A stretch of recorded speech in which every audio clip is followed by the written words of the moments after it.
Hi there, hey there, ho there. We're as happy as can be. Another week and maybe the final session of Three Ball Walk for the 2018 season. Could be. Might be the one forever. We might get canceled. You never know in the off season. Bob, I hope not. Eddie, I'm Julio. Hey, It's good to have you. So all the votes are in, all the tabulations. the votes The have been in for a recounts while, have been right? the recounts have been done. Counts have been done. No Florida supervisors of elections involved in this. No, the Florida guys actually left. I actually had, and I don't have the list of wonderful players. You've never heard of any of them that the Marlins got for the 2017 and 2018 National League MVPs. You know, put your money on Ozuna. I think For 19? for 2019, Okay. and then Yep. I'm happy Yelich got MVP. he did. deserved it. And you with your Manager of the Year jersey right there. Yes, yes. So you got that one. That was a shocker. Yeah, I thought The Council Milwaukee would vote didn't turn out. Nope, I thought Council would win it. One of the Cubs writers voted for Joe Madden, #1. Joe Madden got one first place vote. How does? Oh, never mind. That's a whole other story. Well, no. I mean, what else we got to talk about? Yeah. Well, he deserved it, and the A's manager deserved it. And nobody, the Braves, Brewers, and A's, no one saw. We said that all year. No one saw that coming, ever. I mean, how much of it is a manager? Just one of the questions is how much of that can you attribute to the manager? Because you just don't know. You don't have anything to compare it to, right? You don't. It's not like they got a new manager, and then their team had this great year. Right, right. I mean, if that was the criteria, though, then the guy for the Cardinals should be manager of the year For the turnaround. for the turnaround he had Yeah. after he became the manager. Because he Yeah. had the same roster, And what can you do with it? and what can you do Yeah. with it? Okay, that's I agree. the value added of the manager. Yep. It's hard to tell with the Braves and the A's whether the manager suddenly matured and got Did better. Council suddenly mature and get Yelich to hit 350 Well, in no, Yelich- August and September? Yelich made him a much better manager, right? Yes. Didn't he? Yes. So, yeah, that's what I say. Sometimes it's hard to know. Sometimes you know for sure. Like when Madden took the Braves to the playoffs, you're like, okay, that's him being different. Yep. This time we don't know. This time you don't know. And only time will tell. If the players end tell up you the being other- and- superstars, then you're like, okay, it was an easy job. And you saw that Mookie Betts got Yep. what 28 first place votes. Oh, I didn't realize he got that many. But he 28 deserved of the it. 30. Yeah. Mike Trout got 1. I wonder which one that was. Local. No, actually, it was a New York writer. I want to say. Oh wow. Wow, somebody for Okay. ESPN. And that's what I had. And who got the last first place vote? I don't. Yeah, I didn't see it. Who did I tell you would have more first place votes than JD Martinez? He got the other one? he got the other one? Finished 4th. And what wound up happening was the 4 of them were the only 4 that were on every ballot. Who else put anybody other than those 4 on the ballot? It was pretty interesting, and that's what I was looking for. And we'll have a breakdown in part 2, and that way I'll have a little time to look it up. And I tried to find it, but I had it, the voting, how they went, okay, and then each writer and how they voted. And I found that rather fascinating. And you know, Trout to me is the LeBron of Major League Baseball. I mean, he's the best player out there. And it's just a matter of you can vote him in. But he has played 7 years. He has won 2 MVPs. He tied the record with Stan Musial, Willie Mays, and 2 other Hall of Famers for most second place finishes with 4 now. Wow. And that 7th oddball year, he finished 4th. Never finished lower than 4th. He's got 2 firsts, 4 seconds, and a 4th. As a rookie, he finished 4th? I don't know what year was what year, but In the last 7 years. That's in last. he's played 7 years, and he's got. Well, if he seven- played 7 years, then and his he's rookie never- year, he had to finish at least in He the might top have 4. finished second. Oh yeah, he finished in the top Yeah, four. he was in top I think 4. he finished second. Second, that I year. think so. Yeah. His rookie year, he finished second. One rookie of the year and finished second, and then I think he finished 4th. Yeah, I think you're right. And then he won. You know, but basically 2 firsts, 4 seconds, and a 4th Yeah. in his 7 That's years. insane. It's That's insane. you know, And if you look, and he grades out very good on the war and peace and all those things that they use. What kind of stat stuff are they using these days? But go ahead anyway. Well, DeGrom. That one. Oh, wasn't don't even wait, close. wait till we get there on that. And we'll just DeGrom, 29 first place votes. And the only person besides Yelich had 29 first place votes for MVP, 1 vote for Jake DeGrom. 1 vote for Jake DeGrom. That's why Yelich was not unanimous. Yelich had 29 first place votes and 1 second. Who voted for him? Blowout. Who voted for Jake DeGrom? We'll have that in part 2. Because I'm telling you, whoever voted for Jake DeGrom for MVP, should lose their voting rights. I agree. That's what you said, right? When I told you. I agree 100%. There is no there. But Yelich wasn't unanimous. That's beyond ridiculous. That you would vote for Jake DeGrom, who barely breaks 500 in the wins, for MVP.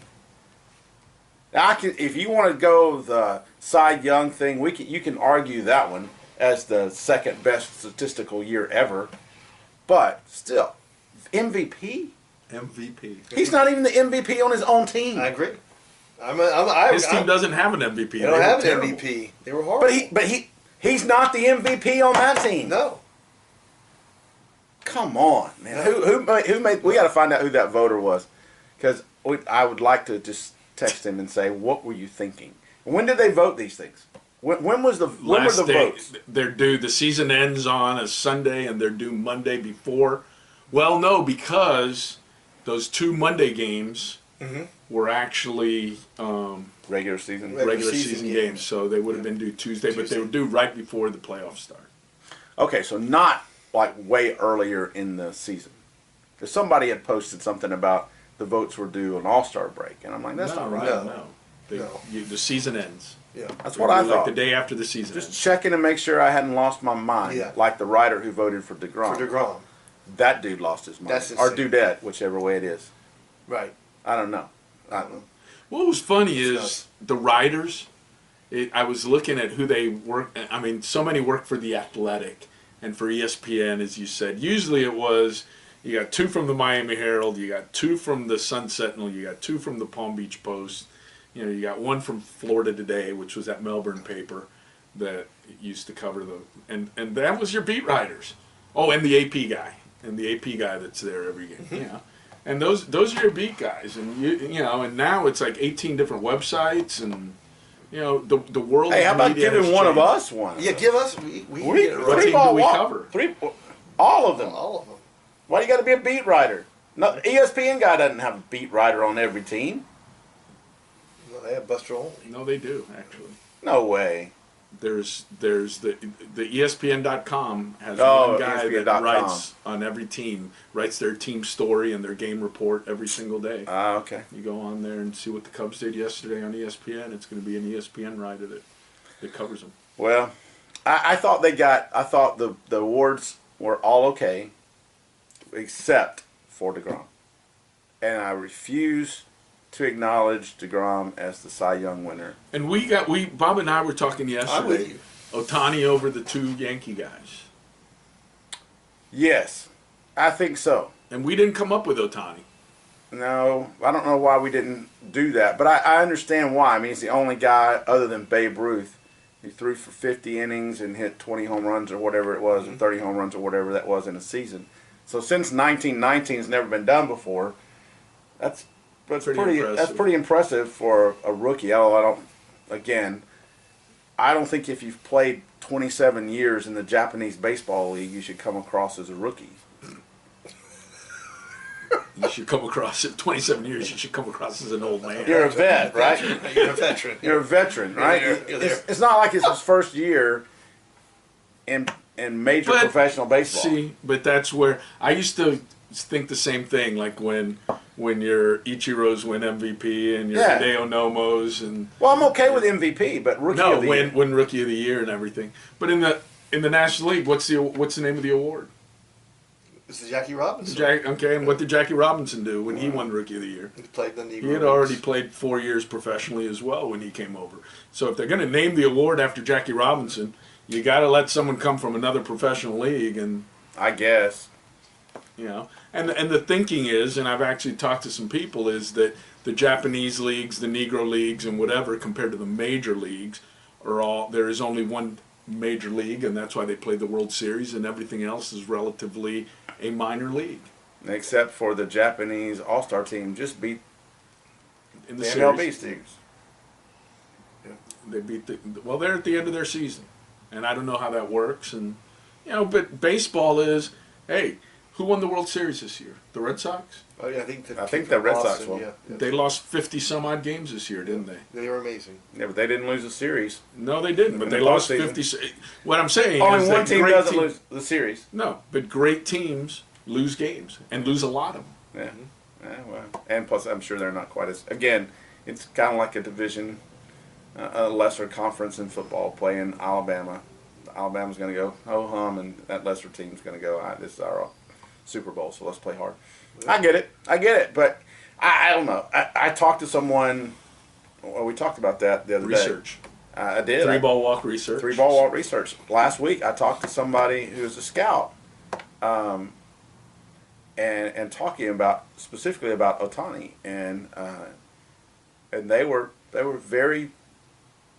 They thought he should be MVP, and they were Rookie of the year, you a mean. rookie of the year rather, and they were a little upset that he did the PRP thing instead of just going ahead and doing the Tommy John surgery. He's like, we should have just done the Tommy John surgery and been done with it.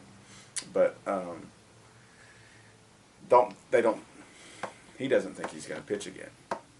Well, what do you? I mean, here it is. When he was in the lineup, he hit 290. I mean, Yeah. he's a heck of a hitter. Yeah, exactly.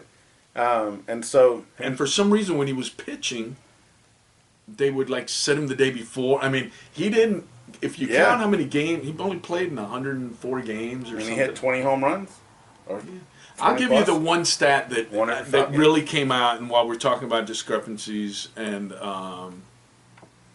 JD, okay, and it was amazing how many 6th, 7th, and 8th place votes he had, which is why he finished 4th. Okay, he obviously had more first place votes than anyone besides Yelich. Excuse me, besides Mookie Betts. Well, he was tied, right? He was 1-1. It was 28, 1-1. So he was tied. So Right, but Mookie Betts is the only. You notice as a PR guy, you always know. yeah, how to exactly. word things. Yeah, exactly. Only Mookie Betts had more first place votes than he did, Right. and then he had his share of seconds and thirds, and it was spread out. While Mookie Betts was all in the top 3, Well, I would think there only Trout had was 2 all other in the votes. top 4.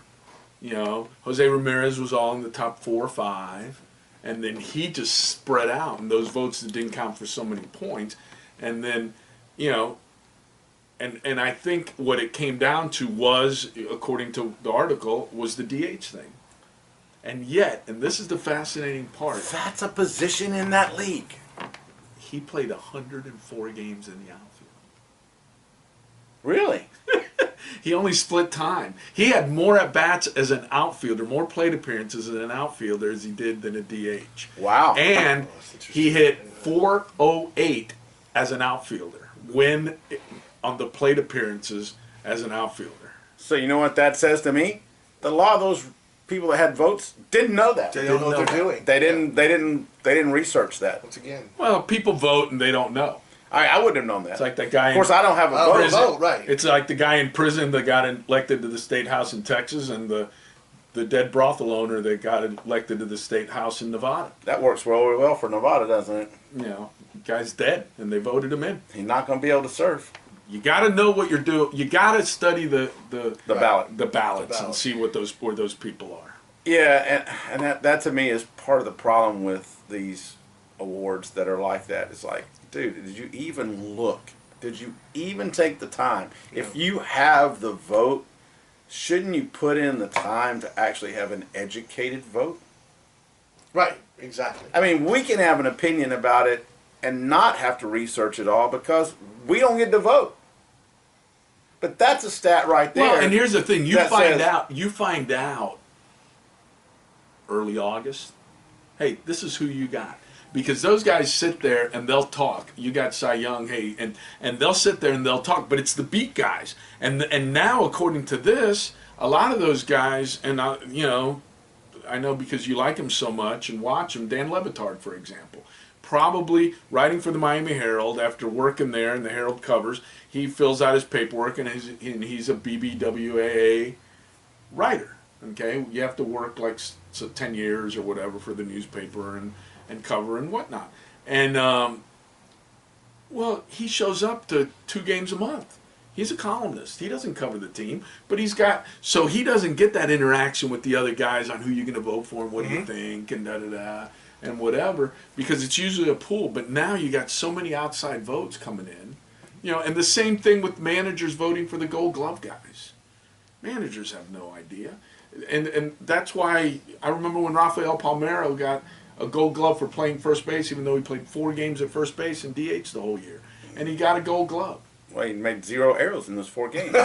Hey, we'll be right back. Our first part is up. We'll be right back with part 2.